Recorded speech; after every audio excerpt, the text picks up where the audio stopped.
دوستو، ہومیوپیتھک کے اس چینل میں آپ کو خوش آمدید کہتا ہوں۔ لکنت یا ہکلانے کے متعلق اس سے قبل پارٹ 1 اور پارٹ 2 میں ادویات اور پستہ کا ذکر کیا تھا، اور آج ایک انتہائی بہترین نسخہ جو ایک بہت ہی بزرگ انسان کا ہے، اس کے بارے میں جو انہوں نے لکنت کا علاج بتایا ہے وہ بہت ہی زبردست ہے۔ اس کے طریقے علاج کے متعلق میں آپ کو بتانا چاہتا ہوں، مگر قبل اس کے آپ سے یہ درخواست ہے کہ میرے چینل کو اگر آپ نے سبسکرائب نہیں کیا تو سبسکرائب کر لیں، اور اس ویڈیو کو لائک اور شیئر ضرور کریں تاکہ دوسروں کو فائدہ ہو، اور آئندہ آنے والی جو ویڈیوز ہیں وہ بھی آپ تک سبسکرائب کی صورت میں پہنچتی رہیں۔ تو آئیے اب چلتے ہیں۔ انہوں نے جو نسخہ بتایا ہے وہ یہ ہے کہ کسی کو بھی لکنت ہو وہ تلاوت قرآن کریم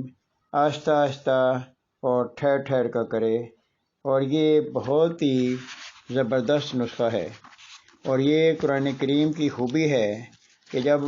آپ آہستہ آہستہ تلاوت کریں اور ٹھہر ٹھہر کر تلاوت کریں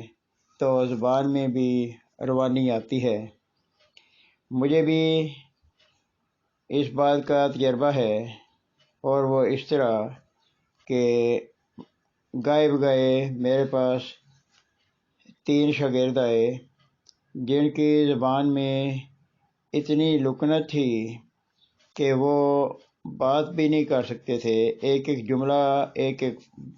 لفظ بولنا ان کے لیے مشکل ہوتا تھا۔ تو ان کو قرآن کریم حفظ کرتے ہوئے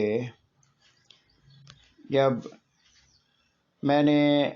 انہیں آہستہ آہستہ قرآن کریم کی تلاوت پر پابندی کروائی، انہیں آہستہ آہستہ پڑھنے کی طرف پابند کیا، اور جب بھی وہ تیز ہونے لگتے تو ان کو آہستہ پڑھنے کی طرف توجہ دلاتا، تو اس کا نتیجہ یہ ہوا کہ انتہائی تھوڑے عرصہ میں ان کی زبانوں پر بہت زبردست روانی آ گئی، اور عام باتوں میں بھی کسی حد تک فائدہ ہو گیا۔ تو دوستو، اسٹریمونیم